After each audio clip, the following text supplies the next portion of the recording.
Hello friends welcome to my channel जिसका नाम है सिमरन पंजाबी चैनल मैं खास तौर ਤੇ ਪੰਜਾਬੀ ਦੇ ਸਟੂਡੈਂਟ ਲਈ ਬਣਾਇਆ ਜੋ ਐਂਟੀ ਐਗਜ਼ਾਮ ਤੇ ਮਾਸਟਰ ਗ੍ਰੇਡ ਦੀ ਤਿਆਰੀ ਕਰ ਰਹੇ ਨੇ ਇੱਥੇ ਆ ਕੇ ਆਪਣੇ ਐਗਜ਼ਾਮ ਦੀ ਤਿਆਰੀ ਕਰ ਸਕਦੇ ਹੋ ਡਿਫਰੈਂਟ ਟਾਈਪ ਦੀ ਇਨਫੋਰਮੇਸ਼ਨ ਪ੍ਰੋਵਾਈਡ ਕਰਵਾ ਰਹੀ ਹਾਂ ਜੋ ਤੁਹਾਡੇ ਐਗਜ਼ਾਮ ਵਾਸਤੇ ਜ਼ਰੂਰੀ ਹੈ ਚੈਨਲ ਨੂੰ ਸਬਸਕ੍ਰਾਈਬ ਜ਼ਰੂਰ ਕਰ ਲਓ ਨਾਲ ਦੇ ਨਾਲ ਬੈਲ ਆਈਕਨ ਨੂੰ ਜ਼ਰੂਰ ਦਬਾ ਲਓ ਤਾਂ ਜੋ ਤੁਹਾਨੂੰ ਨੋਟੀਫਿਕੇਸ਼ਨ ਮਿਲਦੀ ਰਹੇ ਲਾਈਕ ਜ਼ਰੂਰ ਕਰਿਆ ਕਰੋ ਵੀਡੀਓਜ਼ ਨੂੰ ਸ਼ੇਅਰ ਕਰਿਓ ਕਮੈਂਟ ਕਰਕੇ ਦੱਸੋ ਕਿਸ ਤਰ੍ਹਾਂ ਦੇ ਲੱਗਦੇ ਪਏ ਨੇ ਇਸ ਤੋਂ ਇਲਾਵਾ ਤੁਸੀਂ ਟੈਲੀਗ੍ਰਾਮ ਚੈਨਲ ਦੇ ਉੱਤੇ ਜਾ ਕੇ ਫੋਲੋ ਕਰ ਸਕਦੇ ਹੋ ਲਿੰਕ ਡਿਸਕ੍ਰਿਪਸ਼ਨ ਬਾਕਸ ਦੇ ਵਿੱਚ ਮਿਲ ਜਾਏਗਾ ਜਿਹੜੀ ਵੀ ਵੀਡੀਓ ਖੋਲੋਗੇ ਉਹਦੇ ਡਿਸਕ੍ਰਿਪਸ਼ਨ ਬਾਕਸ ਦੇ ਵਿੱਚ ਤੁਹਾਨੂੰ ਲਿੰਕ ਜ਼ਰੂਰ ਪ੍ਰੋਵਾਈਡ ਹੋਏਗਾ ਉਸ ਤੋਂ ਇਲਾਵਾ ਕਮਿਊਨਿਟੀ ਬਾਕਸ ਜਿਹੜਾ ਹੈਗਾ ਉਸ ਦੇ ਵਿੱਚ ਵੀ ਮੈਸੇਜ ਚੈੱਕ ਕਰਿਆ ਕਰੋ ਦੇਖੋ ਰੋਜ਼ ਤੇ ਰੋਜ਼ ਅਪਡੇਟ ਮੈਂ ਕਰਦੀ ਰਹਿੰਦੀ ਹਾਂ ਕੱਲ ਵੀ ਅਪਡੇਟ ਕੀਤੇ ਸੀ ਇਸ ਤੋਂ ਇਲਾਵਾ 1 ਡੇ ਅਗੋ ਵੀ ਕੀਤੇ ਸੀ ਸੋ ਇਹ ਜਾ ਕੇ ਵੀ ਤੁਸੀਂ ਦੇਖ ਸਕਦੇ ਹੋ ਇਹ ਵੀ ਇੰਪੋਰਟੈਂਟ ਬੁੱਕਸ ਦੇ ਬਾਰੇ ਨੋਟੀਫਿਕੇਸ਼ਨ ਵਗੈਰਾ ਇਹਦੇ ਉੱਤੇ ਦਿੰਨੀ ਰਹਿੰਦੀ ਟੌਪਿਕ ਜਿਹੜਾ ਹੈਗਾ ਅੱਜ ਅਸੀਂ ਨਾਰੀਵਾਦ ਬਾਰੇ ਥੋੜਾ ਜਿਹਾ ਪੜਾਂਗੇ ਠੀਕ ਹੈ ਸੋ ਕਹਿੰਦੇ ਨਾਰੀਵਾਦ ਜਿਹੜਾ ਹੈਗਾ ਵਾ ਇੱਕ ਫੈਮਿਨਿਜ਼ਮ ਜਿਸ ਨੂੰ ਅਸੀਂ ਕਹਿ ਦਿੰਦੇ ਹਾਂ ਬਹੁਤ ਜਿਹੜਾ ਸਾਡੇ ਕੋਲ ਆਉਂਦਾ ਹੈ 20ਵੀਂ ਸਦੀ ਦੇ ਕਹਿੰਦੇ ਪ੍ਰਮੁੱਖ ਆਲੋਚਨਾ ਪ੍ਰਣਾਲੀਆਂ ਦੇ ਵਿੱਚ ਨਾਰੀਵਾਦ ਆਲੋਚਨਾ ਕਾਫੀ ਮਹੱਤਵਪੂਰਨ ਹੈ ਭਾਵੇਂ ਇਸ ਆਲੋਚਨਾ ਪ੍ਰਣਾਲੀ ਨੇ 60ਵਿਆਂ ਵਿੱਚ ਮੌਜੂਦ ਧਾਰਿਆ ਪਰੰਤੂ ਇਸ ਦੇ ਪਿੱਛੇ ਨਾਰੀ ਦੇ ਅਧਿਕਾਰਾਂ ਖਾਤਰ ਲੜੀ ਗਈ ਪੂਰੀ 2 ਸਦੀਆਂ ਦੀ ਜੰਗ ਦਾ ਇਤਿਹਾਸ ਖੜੋਤਾ ਹੈ ਮੈਰੀ ਵੁਲਸਟੋਨਕ੍ਰਾਫਟ ਦੀ ਪੁਸਤਕ ਵਿੰਡੀਕੇਸ਼ਨ ਆਫ ਰਾਈਟਸ ਆਫ ਵੂਮਨ ਜਿਹੜੀ ਕਿ 1792 ਦੇ ਵਿੱਚ ਆਈ ਸੀ ਰਿਮੈਂਬਰ ਰੱਖਿਓ ਇਹ ਵਾਲੀ ਜਿਹੜੀ ਬੁੱਕ ਹੈਗੀ ਆ ਕਾਫੀ ਜ਼ਿਆਦਾ ਇੰਪੋਰਟੈਂਟ ਹੈ ਤੇ ਜਿਨ੍ਹਾਂ ਨੇ ਲਿਖੀ ਹੈ ਉਹਨਾਂ ਦਾ ਨਾਮ ਵੀ ਠੀਕ ਹੈ ਸੋ ਇਹ ਜਿਹੜੀ ਕਿਤਾਬ ਹੈਗੀ ਸੀ ਇਸ ਤੋਂ ਇਲਾਵਾ ਜਿਹੜੀ ਹੈਗੀ ਆ ਨੈਕਸਟ ਸਾਡੇ ਕੋਲ ਆਉਂਦੀ ਹੈ ਜਾਨ ਸਟੂਅਰਟ ਮਿਲ ਜਿਹੜੇ ਹੈਗੇ ਸੀ ਉਹਨਾਂ ਦੀ ਰਚਨਾ ਦਾ ਸਬਜੈਕਸ਼ਨ ਆਫ ਵੂਮਨ ਜੋ ਕਿ 1869 ਦੇ ਵਿੱਚ ਤੇ ਮਾਰਗਰੇਟ ਫਿਊਲਰ ਦੀ ਪੁਸਤਕ ਵੂਮਨ ਇਨ ਦੀ 19th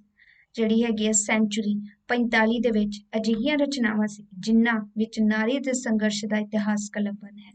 ਸਾਡੇ ਸਮਿਆਂ ਦੀ ਨਾਰੀਵਾਦੀ ਸਾਹਿਤਕ ਆਲੋਚਨਾ ਜਿਹੜੀ ਹੈਗੀ ਹੈ ਉਹ ਕੀ ਹੈ ਰਾਜਨੀਤਿਕ ਨਾਰੀਵਾਦੀ ਚਿੰਤਕਾਂ ਦੇ ਸੰਘਰਸ਼ ਦੇ ਨਾਲ ਜੁੜੀ ਹੋਈ ਹੈ ਵੈਸੇ ਨਾ ਇਹ ਟੌਪਿਕ ਮੈਂ ਕਿਤੋਂ ਹੋਰ ਲਿਆ ਹੈਗਾ ਉਸ ਤਰੀਕੇ ਦਾ ਵੈਸੇ ਮੈਂ ਟੌਪਿਕ ਕਰਵਾਇਆ ਜਿਹਦੇ ਵਿੱਚ ਅਗਰ ਦੇਖਿਆ ਜਾਵੇ ਟੌਪਿਕ ਸੇਮ ਹੀ ਹੈਗੇ ਨੇ ਜਿਵੇਂ ਨਾਮ ਰਾਈਟਰਸ ਵਗੈਰਾ ਦੇ ਉਹਦੇ ਵਿੱਚ ਜ਼ਿਆਦਾ ਇਹ ਇੰਪੋਰਟੈਂਟ ਚੀਜ਼ਾਂ ਹਾਈਲਾਈਟਡ ਕੀਤੀਆਂ ਹੈਗੀਆਂ ਵਾ ਕਿ ਨਾਰੀਵਾਦ ਦੇ ਜਿਹੜੇ ਹੈਗੇ ਸੀ 3 ਦੌਰ ਮੰਨੇ ਗਏ ਸੀ ਹਰ ਇੱਕ ਦੌਰ ਦੇ ਵਿੱਚ ਜਿਹੜਾ ਹੈਗਾ ਸੀ ਅਲੱਗ-ਅਲੱਗ ਚੀਜ਼ਾਂ ਵਾਸਤੇ ਹੱਕਾਂ ਵਾਸਤੇ ਲੜਾਈ ਕੀਤੀ ਗਈ ਸੀ ਜਿਵੇਂ ਇੱਕ ਦੇ ਵਿੱਚ ਔਰਤ ਵਾਸਤੇ ਵੋਟ ਦਾ ਅਧਿਕਾਰ ਦਿੱਤਾ ਗਿਆ ਸੀ ਇੱਕ ਵਾਸਤੇ ਇੱਕ ਦੌਰ ਦੇ ਵਿੱਚ ਉਸਨੂੰ ਸਮਾਜਿਕ ਆਰਥਿਕ ਤੌਰ ਤੇ ਜਿਹੜੇ ਅਧਿਕਾਰ ਹੈਗੇ ਸੀ ਉਸ ਦੇ ਬਾਰੇ ਗੱਲ ਕੀਤੀ ਗਈ ਸੀ ਜਿਵੇਂ ਸਮਾਜ ਦੇ ਵਿੱਚ ਖੁੱਲ੍ਹ ਤੇ ਜਿਹੜੇ ਜਗ੍ਹਾ ਤੇ ਉਹ ਜਾਂਦੀ ਹੈਗੀ ਆ ਮਤਲਬ ਕੰਮ ਕਰਨ ਉੱਥੇ ਉਸਨੂੰ ਉਸੇ ਹਿਸਾਬ ਦੇ ਨਾਲ ਜਿਹੜੇ ਹੈਗੇ ਸੀ ਮੇਲ ਜਿਹੜਾ ਪਰਸਨ ਹੈਗਾ ਉਹਨਾਂ ਦੇ ਬਰਾਬਰ ਇੱਕ ਅਧਿਕਾਰ ਮਿਲੇ ਜਿਵੇਂ ਜਿੰਨੇ ਘੰਟੇ ਉਹ ਕੰਮ ਕਰਦੀ ਉਨੇ ਹੀ ਉਸਨੂੰ ਪੈਸੇ ਉਸਦੇ ਵਧੀਆ ਮਿਲਣ ਸੋ ਅਜੇ ਵੀ ਇਹ ਚੀਜ਼ਾਂ ਜਿਹੜੀਆਂ ਹੈਗੀਆਂ ਨਹੀਂ ਪੂਰੀਆਂ ਹੋਈਆਂ ਕਿਉਂਕਿ ਤੁਹਾਨੂੰ ਵੀ ਪਤਾ ਹੈ ਸੁਸਾਇਟੀ ਜਿਹੜੇ ਹੈਗੇ ਆ ਉਹਦੇ ਵਿੱਚ ਮੇਲ ਪਰਸਨ ਨੂੰ ਫੀਮੇਲ ਦੇ ਨਾਲੋਂ ਜ਼ਿਆਦਾ ਪ੍ਰੈਫਰ ਕੀਤਾ ਜਾਂਦਾ ਹੈਗਾ ਵਾ ਤੇ ਉਨੀ ਸੈਲਰੀ ਵੀ ਉਹਨਾਂ ਨੂੰ ਜ਼ਿਆਦਾ ਦਿੱਤੀ ਜਾਂਦੀ ਸੋ ਇਹੋ ਜਿਹੀ ਕੁਝ ਚੀਜ਼ਾਂ ਹੈਗੀਆਂ ਸੀ ਜਿਨ੍ਹਾਂ ਦੇ ਉੱਤੇ ਜਿਹੜੇ ਹੈਗੇ ਸੀ ਸੰਘਰਸ਼ ਕੀਤਾ ਗਿਆ ਸੀ ਸੋ ਜੋ ਨਾਰੀ ਲਈ ਕੀ ਸੀ ਸਮਾਜਿਕ ਆਰਥਿਕ ਤੇ ਸੱਭਿਆਚਾਰਕ ਸੁਤੰਤਰਤਾ ਵਾਸਤੇ ਜੁੜ ਰਹੀ ਸੀ ਸੋ ਇਹੋ ਹੀ ਚੀਜ਼ਾਂ ਹੈਗੀਆਂ ਸੀ ਜਿਹੜੀਆਂ ਮੇਨ ਨਾਰੀਵਾਦ ਦੇ ਵਿੱਚ ਜਿਹੜੀਆਂ ਦੇਖੀਆਂ ਗਈਆਂ ਸੀ ਨਾਰੀਵਾਦ ਆਲੋਚਨਾ ਦੇ ਵਿੱਚ ਵਰਜੀਨੀਆ ਵੁਲਫ ਦੀ ਦੇਣ ਬਹੁਤ ਮਹੱਤਵਪੂਰਨ ਹੈ ਉਹਨਾਂ ਨੇ ਗਲਪ ਰਚਨਾਵਾਂ ਦੇ ਨਾਲ ਨਾਲ ਅ ਰੂਮ ਆਫ ਵਨ ਓਨ ਵਰਗੀਆਂ ਜਿਹੜੀਆਂ ਲਿਖਤਾਂ ਦੇ ਮਾਧਿਅਮ ਦੁਆਰਾ ਪੁਰਸ਼ ਪ੍ਰਧਾਨ ਸਮਾਜ ਦੀਆਂ ਮਾਨਤਾਵਾਂ ਨੂੰ ਚੁਣੌਤੀ ਦਿੱਤੀ ਇਹ ਸਮਾਜ ਜਿਹੜਾ ਹੈਗਾ ਸੀ ਨਾਰੀ ਦੀਆਂ ਸਿਰਜਣਾਤਮਕ ਸੰਭਾਵਨਾਵਾਂ ਨੂੰ ਪ੍ਰਫੁੱਲਿਤ ਨਹੀਂ ਹੋਣ ਦਿੰਦਾ ਯਾਨੀ ਕਿ ਜੋ ਨਾਰੀ ਹੈਗੀ ਹੈ ਜੋ ਕੁਝ ਕਰ ਸਕਦੀ ਹੈ ਉਸ ਚੀਜ਼ ਨੂੰ ਉਹ ਨਹੀਂ ਕਰਨ ਦਿੰਦਾ ਉਸ ਨੂੰ ਅੱਗੇ ਵਧਣ ਨਹੀਂ ਦਿੰਦਾ ਫਰਾਂਸ ਦੇ ਵਿੱਚ ਸਿਮੋਨ ਦੀ ਬੋਇਆ ਦੀ ਨਾਰੀ ਸੱਭਿਆਚਾਰਕ ਸ਼ਨਾਖਤ ਦੇ ਪ੍ਰਸੰਗ ਵਿੱਚ ਬਹੁਤ ਤਿੱਖੀ ਆਲੋਚਨਾ ਕੀਤੀ ਯਾਨੀ ਕਿ ਉਹਨਾਂ ਨੇ ਕਿ ਨਾਰੀ ਨੂੰ ਸੱਭਿਆਚਾਰਕ ਜਿਹੜੀ ਸ਼ਨਾਖਤ ਦਾ ਵਧਾ ਹੁੰਦਾ ਨਾ ਉਸ ਨੂੰ ਪਹਿਚਾਣ ਜਿਹੜੀ ਹੈਗੀ ਹੈ ਉਸ ਦੇ ਬਾਰੇ ਉਹਨਾਂ ਨੇ ਇੱਕ ਤਿੱਖੀ ਆਲੋਚਨਾ ਕੀਤੀ ਸੀ ਉਹਨਾਂ ਦੀ ਪੁਸਤਕ ਦਾ ਸੈਕਿੰਡ ਸੈਕਸ ਜੋ ਕਿ 1949 ਚ ਬੜੇ ਵਿਸਤਾਰ ਦੇ ਨਾਲ ਪੁਰਸ਼ ਪ੍ਰਧਾਨ ਸਮਾਜ ਦੀਆਂ ਉਹਨਾਂ ਸਾਜ਼ਿਸ਼ਾਂ ਨੂੰ ਨੰਗਾ ਕੀਤਾ ਗਿਆ ਜਿਨ੍ਹਾਂ ਦੇ ਮਾਧਿਅਮ ਦੁਆਰਾ ਇਹ ਨਾਰੀ ਨੂੰ ਇੱਕ ਵਿਅਕਤੀ ਦੀ ਬਜਾਏ ਵਸਤੂ ਦੇ ਵਿੱਚ ਤਬਦੀਲ ਕਰ ਦਿੰਦਾ ਹੈ ਅਮਰੀਕਾ ਦੇ ਵਿੱਚ ਨਾਰੀਵਾਦੀ ਆਲੋਚਨਾ ਮੇਰੀ ਐਲਮਨ ਦੀਆਂ ਲਿਖਤਾਂ ਦੇ ਨਾਲ ਸ਼ੁਰੂ ਹੁੰਦੀ ਹੈ ਇਹ ਚੀਜ਼ਾਂ ਯਾਦ ਰੱਖਣੀਆਂ ਨੇ ਕਿੱਥੇ ਕਿਹੜਾ ਹੈਗਾ ਸੀ ਤੇ ਉਹਨੇ ਕੰਟਰੀਬਿਊਸ਼ਨ ਕੀਤਾ ਕਿਹੜੀ ਕਿਤਾਬ ਦੇ ਨਾਲ ਕਿੰਨੇ ਸਮੇਂ ਚ ਤੇ ਕਿਤਾਬ ਦੇ ਵਿੱਚ ਕੀ ਕੀ ਹੈ ਸੀ ਜਿਵੇਂ ਦੱਸਿਆ ਹੈ ਨਾ ਕਿ ਇਹ ਵਾਲੀ ਕਿਤਾਬ ਦੇ ਵਿੱਚ ਉਹਨਾਂ ਨੇ ਇਸ ਦੇ ਦੁਆਰਾ ਸੱਭਿਆਚਾਰਕ ਸ਼ਨਾਖਤ ਦੀ ਗੱਲ ਕੀਤੀ ਸੀ ਇਸ ਤੋਂ ਇਲਾਵਾ ਜਿਹੜੀ ਹੈਗੀ ਸੀ ਦ ਸੈਕਿੰਡ ਸੈਕਸ ਦੇ ਵਿੱਚ ਉਹਨਾਂ ਨੇ ਪੁਰਸ਼ ਪ੍ਰਧਾਨ ਸਮਾਜ ਦੀਆਂ ਸਾਜ਼ਿਸ਼ਾਂ ਨੂੰ ਦੱਸਿਆ ਸੀ। ਇਸ ਤੋਂ ਇਲਾਵਾ ਅਮਰੀਕਾ ਦੇ ਵਿੱਚ ਨਾਰੀਵਾਦੀ ਆਲੋਚਨਾ ਕਿੱਥੋਂ ਸਟਾਰਟ ਹੋਈ ਸੀ, ਮੇਰੀ ਐਲਮਨ ਦੀਆਂ ਲਿਖਤਾਂ ਤੋਂ। ਉਹਨਾਂ ਦੀ ਰਚਨਾ ਜਿਹੜੀ ਹੈਗੀ ਸੀ ਥਿੰਕਿੰਗ ਅਬਾਊਟ ਵੂਮੈਨ, ਥੋੜਾ ਜਿਹਾ ਮੈਂ ਵੱਡਾ ਕਰਦੀ ਹਾਂ ਕਿਉਂਕਿ ਪੀਸ ਥੋੜਾ ਜਿਹਾ ਵੱਡਾ ਹੈਗਾ ਹੈ। ਹਾਂ, ਥਿੰਕਿੰਗ ਲੈ ਲਓ, ਕੁਝ ਜ਼ਿਆਦਾ ਹੀ ਵੱਡਾ ਹੋ ਗਿਆ, ਰੁਕ ਜਾਓ। ਥਿੰਕਿੰਗ ਅਬਾਊਟ ਵੂਮੈਨ ਦੇ ਵਿੱਚ ਉਹ ਪੁਰਸ਼ ਲੇਖਕਾਂ ਦੀਆਂ ਰਚਨਾਵਾਂ 'ਚ ਪ੍ਰਸਤੁਤ, ਅਬਾਊਟ ਹੀ ਹੈਗਾ, ਮੈਨੂੰ ਵੇਖ ਲੈਣ ਦਿਓ ਪਹਿਲਾਂ। ਹਾਂ, ਥਿੰਕਿੰਗ ਅਬਾਊਟ ਵੂਮੈਨ ਪੁਰਸ਼ ਲੇਖਕਾਂ ਦੀਆਂ ਰਚਨਾਵਾਂ 'ਚ ਪ੍ਰਸਤੁਤ ਹੋਣ ਵਾਲੀ ਨਾਰੀ ਦੇ ਰੂੜੀਗਤ ਤੇ ਅਪਮਾਨਜਨਕ ਮਾਡਲਾਂ ਬਾਰੇ ਇੱਕ ਜੀਵਨ ਸੰਵਾਦ ਇਹ ਕੀ ਹੈਗੀ ਹੈ, ਰਚਾਉਂਦੀ ਹੈ। ਸੋ ਪਤਾ ਲੱਗ ਗਿਆ ਨਾ ਕਿ ਉਸਨੂੰ ਐਜ਼ ਅ ਇਨੋਸੈਂਟ ਜਿਹੜਾ ਦਿਖਾਇਆ ਜਾਂਦਾ ਹੈਗਾ ਵਾ। ਕੇਟ ਮਿਲਟ ਦੀ ਰਚਨਾਵਾਂ ਨਾਰੀਵਾਦੀ ਚਿੰਤਨ ਅਤੇ ਸਮੀਖਿਆ ਦੇ ਖੇਤਰ ਵਿੱਚ ਹੋਰ ਵੀ ਅੱਗੇ ਚਲੀਆਂ ਜਾਂਦੀਆਂ ਨੇ। ਆਪਣੀ ਪ੍ਰਸਿੱਧ ਰਚਨਾ ਸੈਕਸ਼ੂਅਲ ਪੋਲਿਟਿਕਸ ਦੇ ਵਿੱਚ ਉਹ ਤੇ ਸਮਾਜਿਕ ਵਿਧੀਆਂ ਵੱਲ ਸੰਕੇਤ ਕਰਦੀ ਹੈ ਜਿਨ੍ਹਾਂ ਦੁਆਰਾ ਸਾਡੇ ਸਮਾਜ ਦੇ ਵਿੱਚ ਸੱਤਾ ਨਾਲ ਸੰਬੰਧਿਤ ਰਿਸ਼ਤਿਆਂ ਨੂੰ ਅਭਿਵਿਅਕਤ ਤੇ ਲਾਗੂ ਕੀਤਾ ਜਾਂਦਾ। ਸੱਤਾ ਜਿਹੜੀ ਹੈਗੀ ਹੈ ਰਾਜਨੀਤੀ ਦੇ ਨਾਲ ਸੰਬੰਧਿਤ ਜਿਹੜੇ ਹੈਗੇ ਨੇ ਉਹਨਾਂ ਚੀਜ਼ਾਂ ਨੂੰ ਬਾਰੇ ਇੱਥੇ ਖੁੱਲ ਕੇ ਉਹਨਾਂ ਨੇ ਬਿਆਨ ਕੀਤਾ, ਕਿਉਂਕਿ ਜਿਹੜੇ ਉਸ ਸਮੇਂ ਰਚਨਾਵਾਂ ਲਿਖੀਆਂ ਗਈਆਂ ਸੀ ਨਾ ਉਹਨਾਂ ਦੇ ਵਿੱਚ ਕੁਝ ਲੁਕਾ ਨਹੀਂ ਰੱਖਿਆ ਗਿਆ ਸੀ, ਤਾਂਹੀਓ ਤਾਂ ਇਹ ਚੀਜ਼ਾਂ ਜ਼ਿਆਦਾ ਜਿਹੜੀਆਂ ਹੈਗੀਆਂ ਸੀ ਪ੍ਰਭਾਵ ਪਾ ਕੇ ਗਈਆਂ ਸੀ। ਇਹਨਾਂ ਵਿਧੀਆਂ ਦੁਆਰਾ ਸਾਡੇ ਸਮਾਜ ਦੇ ਵਿੱਚ ਪੁਰਸ਼ ਦੀ ਸਰਦਾਰੀ ਤੇ ਨਾਰੀ ਦੀ ਜਿਹੜੀ ਗੁਲਾਮੀ ਨੂੰ ਸਥਾਪਿਤ ਤੇ ਪੱਕਿਆ ਕੀਤਾ ਜਾਂਦਾ ਹੈ, ਤੇ ਇਹ ਵਾਲਾ ਇਹਨਾਂ ਨੇ ਕਿਤਾਬ ਦੇ ਵਿੱਚ ਦੱਸਿਆ ਸੀ। ਆਪਣੀ ਪੁਸਤਕ ਵਿੱਚ ਉਹ ਫਰਾਇਡ ਦੇ ਮਨੋਵਿਗਿਆਨਕ ਸਿਧਾਂਤਾਂ ਵਿੱਚ ਨਾਰੀ ਪ੍ਰਤੀ ਪੱਖਪਾਤੀ ਝੁਕਾਅ ਉੱਪਰ ਵੀ ਹਮਲੇ ਕਰਦੀ ਹੈ। ਜਿਵੇਂ ਫਰਾਇਡ ਜਿਹੜੇ ਹੈਗੇ ਸੀ ਉਹਨਾਂ ਨੂੰ ਵੀ ਫਿਰ ਉਹਨਾਂ ਨੇ ਲੈ ਲਿਆ ਕਿ ਉਹਨਾਂ ਨੇ ਆਪਣੇ ਜਿਹੜੇ ਸਿਧਾਂਤ ਦਿੱਤੇ ਸੀ ਉਹਨਾਂ ਦੇ ਵਿੱਚ ਵੀ ਉਹਨਾਂ ਨੇ ਪੱਖਪਾਤ ਜਿਹੜਾ ਹੈਗਾ ਸੀ ਇਸ ਦੇ ਵਿੱਚ ਕੀਤਾ ਸੀ। ਇਸ ਤਰ੍ਹਾਂ ਉਹ ਡੀ.ਐਚ. ਲਾਰੈਂਸ, ਹੈਨਰੀ ਮਿਲਰ, ਨਾਰਮਨ ਮੈਲਰ ਅਤੇ ਈਆ ਜੈਨੇ ਦੀਆਂ ਰਚਨਾਵਾਂ ਵਿੱਚੋਂ ਉਦਾਹਰਨਾਂ ਢੂੰਡ ਕੇ ਇਹ ਸਿੱਧ ਕਰਦੀ ਹੈ ਕਿ ਇਹ ਲੇਖਕ ਆਪਣੇ ਆਕਰਮਣਕਾਰੀ ਲਿੰਗਨ ਵਿਅਕਤੀਤਵ ਨੂੰ ਉਚਿਆ ਕੇ ਨਾਰੀ ਨੂੰ ਸਮਰਪਣਸ਼ੀਲ ਲਿੰਗਕ ਅਵਸਥਾ ਦੇ ਰੂਪ ਵਿੱਚ ਅਪਮਾਨਿਤ ਕਰਦੇ ਹਨ। ਮਤਲਬ ਪਤਾ ਕਿ ਉਹਨਾਂ ਨੇ ਉਹਨਾਂ ਦੀਆਂ ਰਚਨਾਵਾਂ ਦੇ ਵਿੱਚੋਂ ਅਜਿਹੀਆਂ ਉਦਾਹਰਨਾਂ ਲੱਭੀਆਂ ਜਿਸ ਦੇ ਥਰੂ ਉਹਨਾਂ ਨੇ ਇਹ ਚੀਜ਼ਾਂ ਦੱਸੀਆਂ ਸੀ ਕਿ ਜਿਹੜੇ ਲੇਖਕ ਹੈਗੇ ਸੀ ਜ਼ਿਆਦਾਤਰ ਕੀ ਹੈਗਾ ਸੀ, ਆਕਰਮਣ ਜਿਹੜੇ ਲਿੰਗਕ ਵਿਅਕਤੀਤਵ ਜਿਹੜਾ ਹੈਗਾ ਸੀ ਉਸਨੂੰ ਜ਼ਿਆਦਾਤਰ ਉੱਚਾ ਰੱਖਦੇ ਸੀ, ਤੇ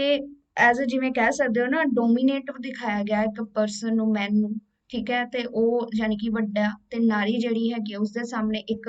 ਸਰੈਂਡਰ ਦੇ ਤੌਰ ਤੇ ਇੱਕ ਦਿਖਾਈ ਗਈ ਹੈ ਜੋ ਕਿ ਇੱਕ ਛੋਟੇ ਰੂਪ ਦੇ ਵਿੱਚ।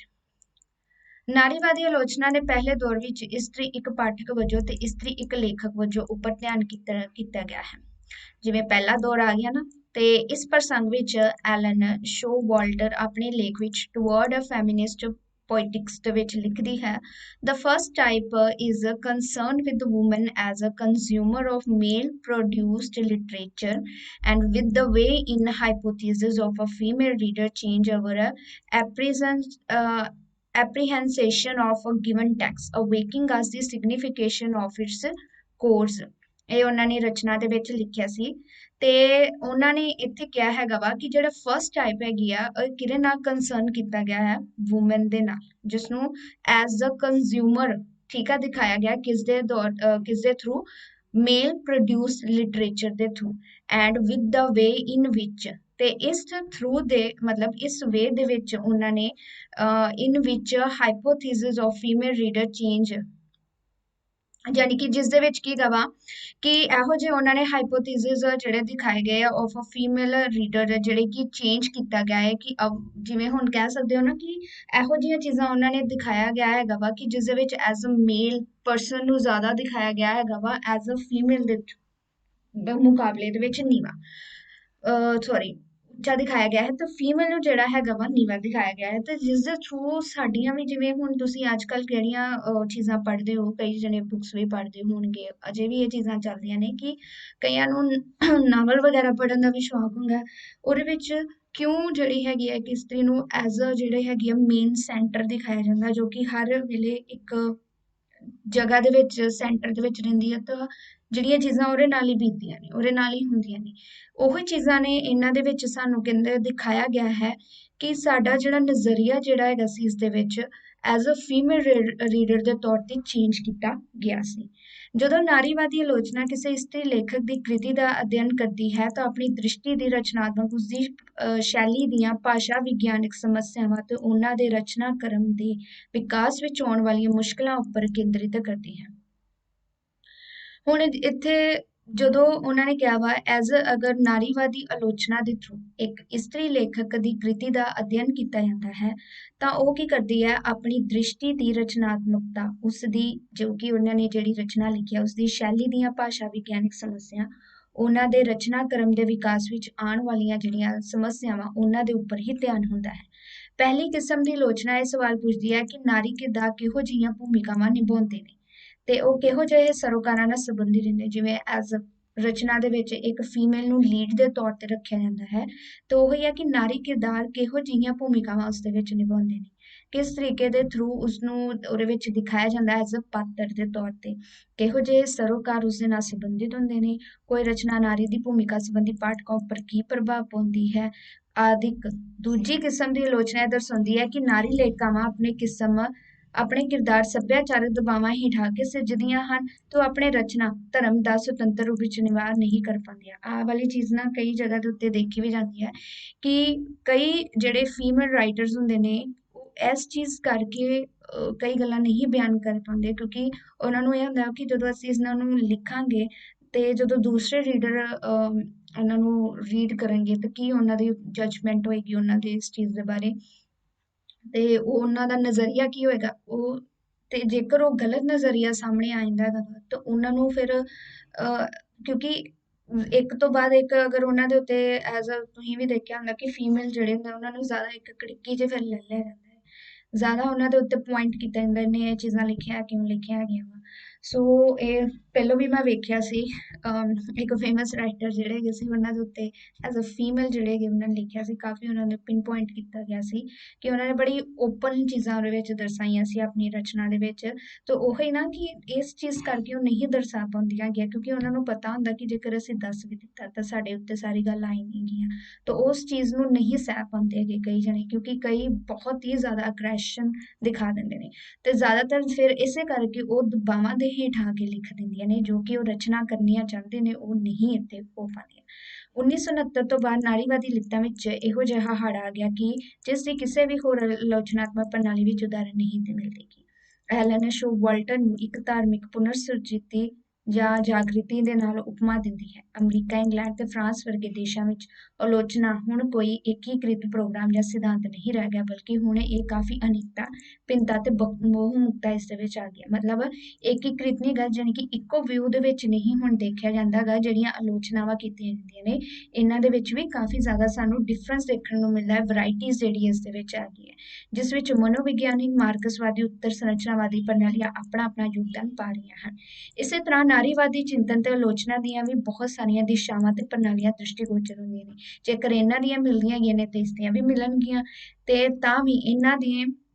ਵਿੱਚ ਸੰਕਲਪਾਂ ਤੇ ਵਿਚਾਰਾਂ ਦੇ ਵਿੱਚ ਕਾਫੀ ਸਾਂਝ ਹੈਗੀ ਹੈ। ਹੁਣ ਦੇਖੋ ਸਾਂਝੀਆਂ ਮਾਨਤਾਵਾਂ ਇਹਨਾਂ ਦੀਆਂ ਦੱਸੀਆਂ ਹੋਈਆਂ ਨੇ ਨਾਰੀਵਾਦੀ ਆਲੋਚਨਾ ਦੀ। ਕਹਿੰਦੇ ਨਾਰੀਵਾਦੀ ਆਲੋਚਨਾ ਪ੍ਰਣਾਲੀ ਦੀ ਮੁੱਢਲੀ ਧਾਰਨਾ ਇਹ ਹੈ ਕਿ ਪੱਛਮੀ ਸੱਭਿਅਤਾ ਮੂਲ ਤੌਰ ਤੇ ਪੁਰਸ਼ ਪ੍ਰਧਾਨ ਹੈ। ਠੀਕ ਹੈ, ਵੈਸਟਰਨ ਕਲਚਰ ਦੇ ਵਿੱਚ ਦੇਖਿਆ ਪੁਰਸ਼ ਕੇਂਦਰਿਤ ਤੇ ਪੁਰਸ਼ ਨਿਯੰਤਰਿਤ ਹੈਗੇ ਆ। ਇਸ ਦਾ ਸੰਗਠਨ ਇਸ ਪ੍ਰਕਾਰ ਹੋਇਆ ਹੈ ਕਿ ਹਰ ਸੱਭਿਆਚਾਰਕ ਸੰਸਥਾ ਵਿੱਚ ਨਾਰੀ ਨੂੰ ਦਬਾ ਕੇ ਰੱਖਿਆ ਜਾਂਦਾ। ਉੱਥੇ ਹੀ ਨਹੀਂ, ਇੱਥੇ ਵੀ ਇਹ ਚੀਜ਼ ਚੱਲਦੀ ਹੈਗੀ ਹੈ, ਇੱਥੇ ਤਾਂ ਸਗੋਂ ਜ਼ਿਆਦਾ ਚੱਲਦੀ ਹੈ। ਪਰਿਵਾਰਿਕ, ਧਾਰਮਿਕ, ਰਾਜਨੀਤਿਕ, ਆਰਥਿਕ, ਸਮਾਜਿਕ, ਕਾਨੂੰਨੀ, ਕਲਾਤਮਕ ਖੇਤਰਾਂ ਵਿੱਚ ਨਾਰੀ ਦੇ ਅਧਿਕਾਰਾਂ ਦੀ ਉਲੰਘਣਾ ਕੀਤੀ ਜਾਂਦੀ ਹੈ। ਯੂਨਾਨੀ ਫਲਸਫੇ ਤੋਂ ਲੈ ਕੇ ਅੱਜ ਤੱਕ ਨਾਰੀ ਨੂੰ ਪੁਰਸ਼ ਦੀ ਤੁਲਨਾ 'ਚ ਘਟੀਆ ਤੇ ਤੁੱਛ ਸਮਝਿਆ ਜਾਂਦਾ ਹੈ ਕਿਉਂਕਿ ਉਸ ਪਾਸ ਪੁਰਸ਼ ਲਿੰਗ ਦੀ ਅਣਹੋਂਦ ਹੈ, ਜਿਸ ਵਾਸਤੇ ਉਸ ਨੂੰ ਮਾਨਵ ਦੀ ਬਜਾਏ ਅਮਾਨਵ ਸਿੱਧ ਕੀਤਾ ਜਾਂਦਾ ਹੈ।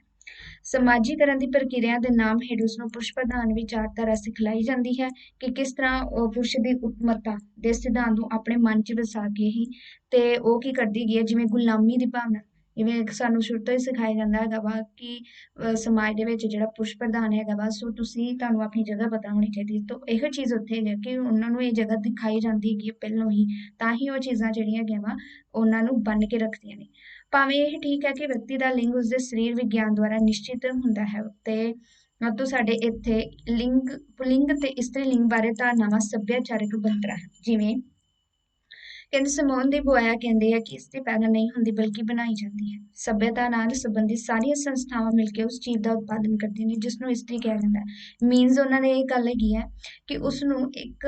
ਸ਼ੁਰੂ ਤੋਂ ਇਸਤਰੀ ਬਣਾ ਕੇ ਰੱਖਿਆ ਜਾਂਦਾ ਹੈਗਾ, ਜਿਵੇਂ ਕਿ ਇਹ ਚੀਜ਼ ਨਹੀਂ ਕਰਨੀ, ਇਹ ਤੁਹਾਨੂੰ ਸ਼ੋਭਾ ਨਹੀਂ ਦਿੰਦਾ, ਇਹ ਕੁੜੀਆਂ ਨੂੰ ਘਰ ਦੇ ਵਿੱਚ ਰਹਿਣਾ ਚਾਹੀਦਾ ਹੈ ਤੇ ਇਹੋ ਇਸਤਰੀ ਹੈਗੀ ਹੈ। ਸੋ ਇਹੋ ਜਿਹੀਆਂ ਚੀਜ਼ਾਂ ਉਹਨਾਂ ਨੂੰ ਸਿਖਾਇਆ ਜਾਂਦਾ ਹੈਗਾ ਵਾ, ਜਿਸ ਦੇ ਨਾਲ ਸਮਾਜ ਜਿਹੜਾ ਹੈਗਾ ਉਸਨੂੰ ਇਸਤਰੀ ਬਣਾਉਂਦਾ ਹੈ। ਇਸਤਰੀ ਖੁਦ ਪੈਦਾ ਨਹੀਂ ਹੁੰਦੀ। ਇਸ ਤਰ੍ਹਾਂ ਸਾਡੇ ਸੱਭਿਆਚਾਰ 'ਚ ਪੁਲਿੰਗ ਦਾ ਅਰਥ ਹੈ ਕਿਰਿਆਸ਼ੀਲ, ਪ੍ਰਭੁਤਾਸ਼ੀਲ, ਪਰਾਕਰਮੀ, ਵਿਵੇਕਸ਼ੀਲ ਤੇ ਸਿਰਜਣਾਤਮਕ, ਜਦੋਂ ਕਿ ਇਸਤਰੀ ਹੋਣ ਦਾ ਅਰਥ ਹੈਗਾ ਵਾ ਨਿਸ਼ਕ੍ਰਿय, ਦੁਰਲਭ, ਡਰਪੋਕ, ਜਜ਼ਬਾਤੀ ਤੇ ਰਵਾਇਤੀ। ਸੋ ਇਹ ਇਹਨਾਂ ਨੇ ਪੁਲਿੰਗ ਤੇ ਇਸਤਰੀ ਜਿਹੜਾ ਹੈਗਾ ਵਾ ਦਾ ਡਿਫਰੈਂਸ ਇੱਥੇ ਦਿਖਾਇਆ ਗਿਆ ਹੈਗਾ ਵਾ ਕੀ ਹੁੰਦਾ ਹੈ। ਅੱਗੇ ਦੇਖੋ, ਨਾਰੀਵਾਦੀ ਚਿੰਤਕਾਂ ਦੀ ਇੱਕ ਹੋਰ ਸਥਾਪਨਾ ਹੈ ਕਿ ਪੁਰਸ਼ ਵਿਚਾਰਧਾਰਾ ਉਹਨਾਂ ਸਾਰੀਆਂ ਲਿਖਤਾਂ ਉੱਪਰ ਛਾ ਗਈ ਹੈ ਜਿਸ ਨੂੰ ਉੱਤਮ ਸਾਹਿਤ ਵਿੱਚ ਸ਼ੁਮਾਰ ਕੀਤਾ ਜਾਂਦਾ ਹੈ, ਜਿਹੜੀਆਂ ਹੁਣ ਤੱਕ ਪੁਰਸ਼ਾਂ ਦੁਆਰਾ ਲਿਖੀਆਂ ਗਈਆਂ। ਸੋ ਸਾਹਿਤ ਦੇ ਖੇਤਰ ਵਿੱਚ ਵੀ ਡਿਫਰੈਂਸ, ਮਿਸਾਲ ਦੇ ਤੌਰ ਤੇ ਮਹਾਨ ਸਮਝੇ ਜਾਣ ਵਾਲੀਆਂ ਸਾਰੀਆਂ ਸਾਹਿਤਕ ਕਿੱਤਾਂ ਕਿਸੇ ਨਾ ਕਿਸੇ ਪੁਰਸ਼ ਪਾਤਰ ਦੇ ਆਲੇ ਦੁਆਲੇ ਹੀ ਘੁੰਮਦੀਆਂ, ਜਿਵੇਂ ਈਡੀਪਸ, ਯੂਲੀਅਸ, ਹੈਮਲੇਟ, ਟਾਮ ਜੋਨਸ, ਕੈਪਟਨ ਅਹਾਬ ਆਦਿ। ਇਹ ਪਾਤਰ ਪੁਰਸ਼ਾਂ ਦੇ ਲੱਛਣਾਂ, ਅਨੁਭੂਤੀਆਂ, ਸੰਵੇਦਨਾਵਾਂ ਦੁਆਰਾ ਪ੍ਰਗਟਾਵਾ ਕਰਦੇ ਨੇ ਤੇ ਪੁਰਸ਼ ਖੇਤਰ ਨਾਲ ਸੰਬੰਧਿਤ ਪੁਰਸ਼ ਪ੍ਰਧਾਨ ਰੁਚੀਆਂ ਦੀ ਤਲਾਸ਼ ਕਰਦੇ ਨੇ। ਸੋ ਸਾਹਿਤ ਦੇ ਖੇਤਰ ਵਿੱਚ ਵੀ ਜਿਵੇਂ ਹੁਣ ਕਿਹੜੀਆਂ ਰਚਨਾਵਾਂ ਹੈਗੀਆਂ ਨੇ ਜੋ ਮਹਾਨ ਸਮਝੀਆਂ ਜਾਂਦੀਆਂ ਨੇ, ਉਹ ਜ਼ਿਆਦਾਤਰ ਦੇਖੋ ਤਾਂ ਕੋਈ ਹੋਏਗਾ ਜੋ ਕਿ ਫੀਮੇਲ ਦੇ ਦੁਆਰਾ ਜ਼ਿਆਦਾਤਰ ਮੇਨਲੀ ਮੰਨੀ ਜਾਂਦੀ ਹੈ। ਜ਼ਿਆਦਾਤਰ ਸਾਨੂੰ ਵੀ ਪਤਾ ਹੈਗਾ, ਅਸੀਂ ਪੜ੍ਹਦੇ ਹਾਂ ਮੇਲ ਪਰਸਨ ਦੇ ਦੁਆਰਾ ਹੀ ਹੈਗੀਆਂ ਨੇ। ਤੇ ਇਹਨਾਂ ਪੁਰਸ਼ਾਂ ਦੇ ਪ੍ਰਸੰਗ ਵਿੱਚ ਇਸਤਰੀਆਂ ਦੀ ਭੂਮਿਕਾ ਕੀ ਹੈਗੀ ਹੈ, ਗੌਣ ਤੇ ਨਿਯਮ ਹੁੰਦੀ ਹੈ ਤੇ ਇਸ ਭੂਮਿਕਾ ਨੂੰ ਪੁਰਸ਼ਾਂ ਦੀਆਂ ਇੱਛਾਵਾਂ ਤੇ ਪ੍ਰਯੋਜਨਾਂ ਦੇ ਵਿਰੋਧਾਂ ਦੇ ਵਿੱਚ ਪੇਸ਼ ਕੀਤਾ ਜਾਂਦਾ। ਹੁਣ ਤੁਸੀਂ ਦੇਖੋ ਸਾਡੇ ਕੋਲ ਕਿਉਂ ਨਹੀਂ ਹੈਗਾ ਇਹਨਾਂ ਦੀਆਂ ਇਸਤਰੀਆਂ ਦੀਆਂ ਰਚਨਾਵਾਂ, ਕਿਉਂਕਿ ਉਸ ਸਮੇਂ ਇਸਤਰੀਆਂ ਨੂੰ ਇਹੋ ਜਿਹੀ ਚੀਜ਼ਾਂ ਕਰਨ ਦੀ ਮਨਾਹੀ ਸੀ, ਮਤਲਬ ਨਾ ਉਹ ਲਿਖ ਸਕਦੀਆਂ ਸੀ, ਜੇਕਰ ਲਿਖਦੇ ਵੀ ਹੈਗੀਆਂ ਸੀ ਉਹਨਾਂ ਨੂੰ ਜ਼ਿਆਦਾ ਅੱਗੇ ਨਹੀਂ ਵਧਣ ਦਿੱਤਾ ਜਾਂਦਾ ਸੀ। ਵੈਸਟਰਨ ਕਲਚਰ 'ਚ ਜ਼ਿਆਦਾਤਰ ਉਸ ਸਮੇਂ ਮੇਨਲੀ ਚੱਲਦਾ ਹੈਗਾ ਸੀ ਤੇ ਜੇਕਰ ਉਹ ਕੋਈ ਇਸ ਤਰ੍ਹਾਂ ਕਰਦੀਆਂ ਵੀ ਸੀ ਉਹਨਾਂ ਨੂੰ ਸਜ਼ਾ ਦਿੱਤੀ ਜਾਂਦੀ ਹੈਗੀ ਸੀ ਤੇ ਇਸ ਕਰਕੇ ਉਹ ਇਹ ਡਰਦੇ ਹੀ ਆਪਣੇ ਆਪ ਨੂੰ ਉਹ ਲੁਕਾ ਕੇ ਰੱਖਦੇ ਸੀ। ਸੋ ਇਸ ਦੇ ਨਾਲ ਹੀ ਨਾਰੀਵਾਦੀ ਦੀ ਇੱਕ ਸਥਾਪਨਾ ਇਹ ਵੀ ਹੈ ਕਿ ਪਾਰੰਪਰਿਕ ਸੁਹਜ ਮੁੱਲ ਅਤੇ ਮਾਪਦੰਡ ਵਸਤੂਗਤ ਤੇ ਵਿਸ਼ਵਾਰਥੀ ਨਾ ਹੋ ਕੇ ਮਰਦਾਨਾ ਮਨੌਤਾਂ, ਰੁਚੀਆਂ ਤੇ ਵਿਵੇਕ ਵਿਧੀਆਂ ਵੱਲ ਉਦਾਰ ਹਨ। ਇਸ ਤਰ੍ਹਾਂ ਸਾਹਿਤਕ ਕਿਰਤ ਦਾ ਆਲੋਚਨਾਤਮਕ ਅਧਿਐਨ ਲਿੰਗਕ ਪੂਰਵਗ੍ਰਹਿਾਂ ਉੱਪਰ ਆਧਾਰਿਤ ਹੈ। ਮਤਲਬ ਸਾਹਿਤ ਦੇ ਖੇਤਰ ਦੇ ਵਿੱਚ ਵੀ ਸਾਡੇ ਕੋਲ ਇਹੋ ਜਿਹੀਆਂ ਰਚਨਾਵਾਂ ਹੈਗੀਆਂ ਨੇ ਜੋ ਕਿ ਸਿਰਫ ਮੇਲ ਦੇ ਉੱਤੇ ਹੀ ਹੈਗੀਆਂ ਨੇ, ਉਹਨਾਂ ਦੇ ਦੁਆਰਾ ਹੀ ਹੈਗੀਆਂ, ਫੀਮੇਲ ਦਾ ਉਸ ਦੇ ਵਿੱਚ ਵੀ ਕੋਈ ਕੰਟਰੀਬਿਊਸ਼ਨ ਨਹੀਂ ਹੈਗਾ। ਨਾਰੀਵਾਦੀ ਆਲੋਚਨਾ ਦਾ ਮੁੱਖ ਮੁੱਦਾ ਇਹ ਹੈ ਕਿ ਸਾਹਿਤ ਅਧਿਐਨ ਦੇ ਪ੍ਰਸੰਗ ਵਿੱਚ ਕੁਝ ਅਜਿਹੀਆਂ ਵਿਧੀਆਂ ਦਾ ਨਿਰਮਾਣ ਕੀਤਾ ਜਾਵੇ ਜਿਨ੍ਹਾਂ ਸਦਕਾ ਨਾਰੀ ਦੇ ਦ੍ਰਿਸ਼ਟੀਕੋਣ, ਝੁਕਾਵਾਂ ਤੇ ਕਦਰਾਂ ਕੀਮਤਾਂ ਨਾਲ ਇਨਸਾਫ ਕੀਤਾ ਜਾ ਸਕੇ। ਮਤਲਬ ਜਿਸ ਬੇਸਿਸ ਦੇ ਉੱਤੇ ਉਹ ਰਚਨਾਵਾਂ ਦਾ ਅਧਿਐਨ ਕਰਨਾ ਚਾਹੁੰਦੇ ਨੇ, ਇਹੋ ਜਿਹੀਆਂ ਵਿਧੀਆਂ ਵੀ ਹੋਣੀਆਂ ਚਾਹੀਦੀਆਂ ਨੇ ਜੋ ਸਿਰਫ ਉਹਨਾਂ ਦੇ ਵਾਸਤੇ ਹੋਣ। ਇਸ ਮੁੱਦੇ ਦੀ ਪੂਰਤੀ ਹਿੱਤ ਅਜਿਹੀ ਪਾਠ ਵਿਧੀ ਦੀ ਸਿਰਜਣਾ ਕਰਨ ਦੀ ਜ਼ਰੂਰਤ ਹੈ ਕਿ ਨਾਰੀ ਪੁਰਸ਼ ਪ੍ਰਧਾਨ ਲੇਖਾਂ ਦੀਆਂ ਰਚਨਾਵਾਂ ਨੂੰ ਸਹਿਜ ਸਵੀਕ੍ਰਿਤੀ ਦੇ ਅੰਦਾਜ਼ ਵਿੱਚ ਪੜ੍ਹਨ ਦੀ ਬਜਾਏ ਅਸਵੀਕਾਰ ਦੀ ਮੁਦਰਾ ਵਿੱਚ ਪੜ੍ਹੇ, ਤਾਂ ਕਿ ਇਹਨਾਂ ਲਿਖਤਾਂ ਵਿੱਚ ਪੇਸ਼ ਲਿੰਗਕ ਉਲਾਰਿਆਂ ਨੂੰ ਰੋਸ਼ਨੀ 'ਚ ਲਿਆਂਦਾ ਜਾ ਸਕੇ। ਮਤਲਬ ਕਿ ਨਾਰੀ ਜਿਹੜੀ ਹੈਗੀ ਆ, ਮੇਲ ਜਿਹੜੇ ਪਰਸਨ ਹੈ, ਉਹਨਾਂ ਦੀਆਂ ਰਚਨਾਵਾਂ ਨੂੰ ਸਹਿਜ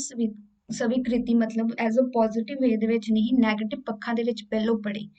ਫਿਰ ਹੀ ਕੀ ਹੈਗਾ ਜਾ ਕੇ ਉਹਨਾਂ ਦੇ ਵਿੱਚ ਇਹੋ ਜਿਹੀ ਚੀਜ਼ਾਂ ਜਿਹੜੀਆਂ ਹੈਗੀਆਂ ਨੇ ਜੋ ਅਸੀਂ ਨਹੀਂ ਦੇਖ ਸਕਦੇ, ਉਹਨਾਂ ਨੂੰ ਉਹ ਸਾਹਮਣੇ ਲੈ ਕੇ ਆ ਸਕਦੇ ਨੇ। ਇੱਕ ਹੋਰ ਫੈਸਲੇ ਅਨੁਸਾਰ ਨਾਰੀਵਾਦੀ ਆਲੋਚਕਾਂ ਦਾ ਇਹੀ ਵੀ ਫਰਜ਼ ਸੀ ਕਿ ਉਹ ਪੁਰਸ਼ਾਂ ਦੁਆਰਾ ਲਿਖੇ ਨਾਵਲ ਤੇ ਕਵਿਤਾਵਾਂ ਵਿੱਚ ਪੇਸ਼ ਨਾਰੀ ਬਿੰਬਾਂ ਦੀ ਪਹਿਚਾਣ ਕਰੇ। ਅਜਿਹੇ ਬਿੰਬਾਂ ਨੂੰ ਦੋ ਸ਼੍ਰੇਣੀਆਂ 'ਚ ਵੰਡਿਆ ਜਾ ਸਕਦਾ ਹੈ। ਇੱਕ ਤਾਂ ਅਜਿਹੇ ਬਿੰਬ ਨੇ ਜਿਸ ਵਿੱਚ ਪੁਰਸ਼ ਲੇਖਕਾਂ ਨੇ ਨਾਰੀ ਦਾ ਆਦਰਸ਼ ਦੇਵੀ ਰੂਪ 'ਚ ਪੇਸ਼ ਕੀਤਾ ਹੈ। ਦੂਜੇ ਉਹ ਨੇ ਜਿਨ੍ਹਾਂ ਵਿੱਚ ਨਾਰੀ ਨੂੰ ਵਾਸਨਾ ਪੂਰਤੀ ਦਾ ਇੱਕ ਖਿਡੌਣਾ ਤੇ ਸਮਾਜ ਦੀਆਂ ਤਮਾਮ ਬੁਰਾਈਆਂ ਦਾ ਸੋਮਾ ਬਣਾਇਆ ਗਿਆ ਹੈ।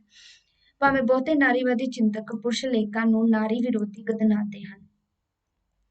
ਪਰ ਨਾ ਵੀ ਕੁਝ ਅਜਿਹੇ ਚਿੰਤਕ ਜਿਵੇਂ ਚਾਸਰ, ਸ਼ੇਕਸਪੀਅਰ, ਸੈਮੂਅਲ ਰਿਚਰਡਸ, ਹੈਨਰੀਕ ਇਬਸਨ ਤੇ ਬਰਨਾਰਡ ਸ਼ਾ ਇਸ ਗੱਲੋਂ ਵਡਿਆਈ ਵੀ ਕੀਤੀ ਹੈ ਕਿ ਉਹਨਾਂ ਨੇ ਪੁਰਸ਼ ਸ਼੍ਰੇਣੀ ਦੇ ਉਲਾਰ ਵਿਕਾਰ ਤੇ ਪੂਰਵ ਗ੍ਰਹਿਾਂ ਤੋਂ ਉੱਪਰ ਉੱਠ ਕੇ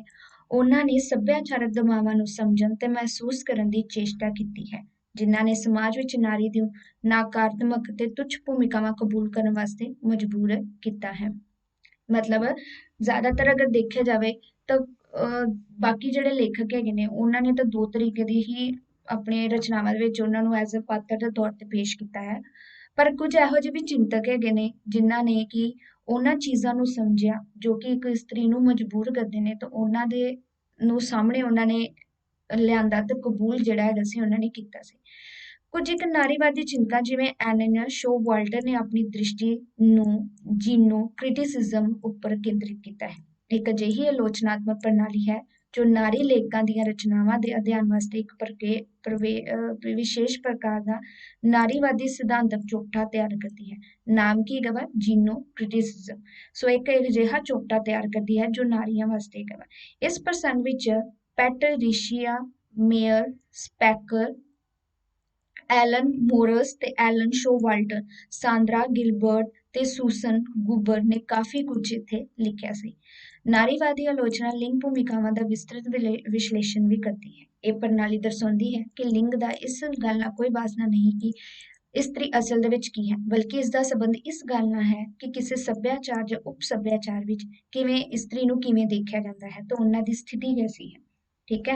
ਇਹ ਕਹਿਣਾ ਦੇਣਾ ਕਿ ਔਰਤਾਂ ਦੀਆਂ ਦੋ ਛਾਤੀਆਂ ਨੇ, ਜਿਵੇਂ ਕਿ ਜੈਵਿਕ ਪ੍ਰਕਿਰਤੀ ਬਾਰੇ ਗੱਲ ਕਰਨਾ, ਪਰ ਜਦੋਂ ਇਹ ਕਿਹਾ ਜਾਂਦਾ ਕਿ ਔਰਤਾਂ ਡਰਪੋਕ ਹੁੰਦੀਆਂ ਨੇ, ਨਿਮਰ ਹੁੰਦੀਆਂ ਨੇ, ਜਜ਼ਬਾਤੀ ਹੁੰਦੀਆਂ ਨੇ ਤਾਂ ਸਵੈ ਤਰਸ ਦੀ ਭਾਵਨਾ ਰੱਖਣ ਵਾਲੀਆਂ ਹੁੰਦੀਆਂ ਨੇ, ਤਾਂ ਇਸ ਤਰ੍ਹਾਂ ਅਸੀਂ ਉਹਨਾਂ ਲਈ ਸੱਭਿਆਚਾਰਕ ਭੂਮਿਕਾ ਨਿਸ਼ਚਿਤ ਕਰ ਸਕਦੇ ਹਾਂ। ਸੋ ਇਹਨਾਂ ਗੱਲਾਂ ਤੋਂ ਇਸਤਰੀ ਲਿੰਗ ਨਾਲ ਸੰਬੰਧਿਤ ਕੀਤਾ ਜਾਂਦਾ ਹੈ ਕਿ ਉਹ ਸਭ ਸੱਭਿਆਚਾਰਕ ਘਾੜਤਾਂ ਨੇ। ਠੀਕ ਹੈ, ਇਹ ਸੱਭਿਆਚਾਰ ਘਾੜਤ ਦੇ ਉੱਪਰ ਹੀ ਡਿਪੈਂਡ ਹੈਗਾ ਵਾ ਕਿ ਜਿਵੇਂ ਕਹਿ ਸਕਦੇ ਹੋ ਕਿ ਇੱਕ ਬੰਨੇ ਤਾਂ ਔਰਤ ਨਿਡਰ ਹੈਗੀ ਆ, ਦੂਸਰੇ ਬੰਨੇ ਉਹ ਨਿਮਰ ਹੈਗੀ ਆ, ਮਤਲਬ ਇੱਕ ਬੰਨੇ ਉਹ ਸੌਫਟ ਹੈ, ਇੱਕ ਬੰਨੇ ਉਹ ਸਟਰੋਂਗ ਹੈਗੀ ਆ। ਸੋ ਇਹ ਵਾਲੀ ਜਿਹੜੀਆਂ ਚੀਜ਼ਾਂ ਹੁੰਦੀਆਂ ਨੇ, ਇਹਨਾਂ ਦੇ ਆਧਾਰ ਤੇ ਹੀ ਅਸੀਂ ਉਹਨਾਂ ਲਈ ਇੱਕ ਕਹਿ ਸਕਦੇ ਹੋ ਸੱਭਿਆਚਾਰਕ ਭੂਮਿਕਾ ਨਿਸ਼ਚਿਤ ਕਰ ਸਕਦੇ ਹਾਂ। ਇਹ ਗੱਲ ਪੁਲਿੰਗ ਨਾਲ ਸੰਬੰਧਿਤ ਧਾਰਨਾਵਾਂ ਉੱਪਰ ਲਾਗੂ ਜਿਹੜੀ ਹੁੰਦੀ ਹੈ। ਇਸ ਦਾ ਨਾਰੀਵਾਦੀ ਆਰੰਭ ਤੋਂ ਹੀ ਲਿੰਗ ਪੱਖਪਾਤਾਂ ਨਾਲ ਜੁੜਿਆ ਰਿਹਾ ਹੈ।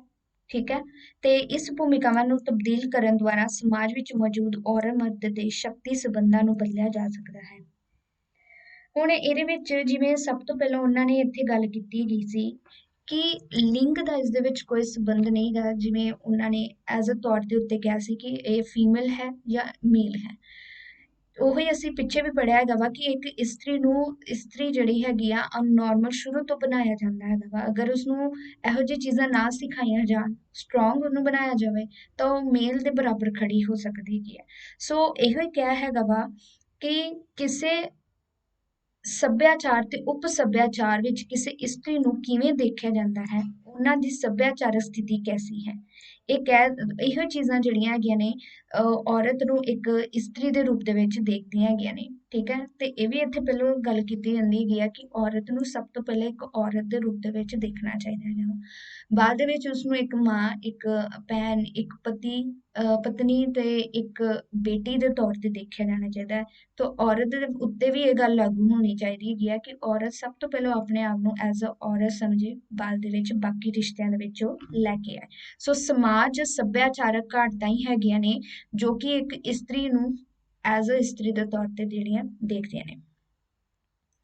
ਨਾਰੀਵਾਦੀ ਸਾਹਿਤ ਅਧਿਐਨ ਨੇ ਆਪਣਾ ਧਿਆਨ ਉਹਨਾਂ ਵਿਸ਼ਿਆਂ ਉੱਪਰ ਵੀ ਕੇਂਦਰਿਤ ਕੀਤਾ ਹੈ ਜਿਹੜਾ ਨਾਰੀ ਦੀ ਸਥਿਤੀ ਨਾਲ ਸੰਬੰਧ ਰੱਖਦੇ ਨੇ। ਇਸ ਅਧਿਐਨ ਪ੍ਰਣਾਲੀ ਨੇ ਕੁਝ ਅਜਿਹੇ ਨਾਰੀ ਲੇਖਕਾਂ ਦੀ ਤਲਾਸ਼ ਕੀਤੀ ਜੋ ਭੁੱਲੇ ਵਿਸਰੇ ਤਾਂ ਹਨ ਜਾਂ ਇਹਨਾਂ ਨੂੰ ਅਣਗੌਲੇ ਕੀਤਾ ਹੋਇਆ ਹੈ। ਇਸ ਤੋਂ ਬਿਨਾਂ ਨਾਰੀ ਲੇਖਕਾਂ ਦੀਆਂ ਚਿੱਠੀਆਂ, ਡਾਇਰੀਆਂ, ਸਫ਼ਰਨਾਮਿਆਂ ਅਤੇ ਸੰਸਮਰਨਾਂ ਆਦਿ ਦਾ ਵੀ ਵਿਸ਼ਲੇਸ਼ਣ ਕੀਤਾ ਗਿਆ ਹੈ ਜੋ ਨਾਰੀ ਦੇ ਵਜੂਦ ਤੇ ਵਿਅਕਤੀਤਵ ਨੂੰ ਪੁਨਰ ਪਰਿਭਾਸ਼ਿਤ ਕੀਤਾ ਜਾ ਸਕੇ। ਪੰਜਾਬੀ ਦੇ ਵਿੱਚ ਵੀ ਨਾਰੀਵਾਦੀ ਆਲੋਚਨਾ ਬਾਰੇ ਡਾਕਟਰ ਵਨੀਤਾ, ਕੁਲਜੀਤ ਸ਼ੈਲੀ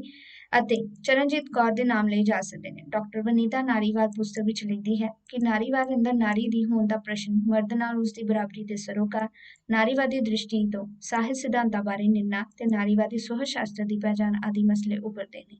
ਜਿੱਥੇ ਨਾਰੀਵਾਦ ਨਾਰੀ ਦੀ ਆਪਣੀ ਹੋਂਦ ਤੇ ਆਜ਼ਾਦੀ ਦਾ ਮਸਲਾ ਹੈ, ਉੱਥੇ ਇਹ ਸਮਾਜ ਦੀ ਉਹਨਾਂ ਸਾਰੀਆਂ ਕੀਮਤਾਂ ਤੋਂ ਵਿਦਰੋਹ ਦੇ ਨਾਲ ਵੀ ਜੁੜਿਆ ਹੈ ਜਿਨ੍ਹਾਂ ਉੱਪਰ ਪਿਛਲੇ ਹਜ਼ਾਰਾਂ ਸਾਲਾਂ ਤੋਂ ਮਰਦ ਛਾਇਆ ਹੋਇਆ ਹੈ। ਯਾਨੀ ਕਿ ਉਹਨਾਂ ਚੀਜ਼ਾਂ ਦੇ ਨਾਲ ਵੀ ਲੜਾਈ ਹੈ ਜਿਨ੍ਹਾਂ ਦੇ ਉੱਤੇ ਮਰਦਾਂ ਦਾ ਇੱਕ ਤਰੀਕੇ ਦੇ ਨਾਲ ਛਾਇਆ ਹੈਗੀ ਹੈ। ਡਾਕਟਰ ਚਰਨਜੀਤ ਕੌਰ ਦੀ ਵੀ ਦ੍ਰਿਸ਼ਟੀ ਮਾਰਕਸਵਾਦੀ ਔਰ ਨਾਰੀ ਚੇਤਨਾ ਨੂੰ ਦੋ ਸ਼੍ਰੇਣੀਆਂ 'ਚ ਵੰਡਦੀ ਹੈ। ਪਾਰੰਪਰਿਕ ਨਾਰੀ ਚੇਤਨਾ ਜਿਸ ਵਿੱਚ ਲੋੜ ਅਨੁਸਾਰ ਢਾਲਣ ਦੀ ਉਹ ਕੋਸ਼ਿਸ਼ ਕਰਦੀ ਹੈ ਤੇ ਆਧੁਨਿਕ ਨਾਰੀ ਚੇਤਨਾ ਜਿਸ ਰਾਹੀਂ ਨਾਰੀ ਆਪਣੇ ਆਪ ਉੱਪਰ ਹੋ ਰਹੇ ਜ਼ਬਰ ਜ਼ੁਲਮ ਦੇ ਵਿਰੁੱਧ ਸੰਘਰਸ਼ ਕਰਦੀ ਹੈ।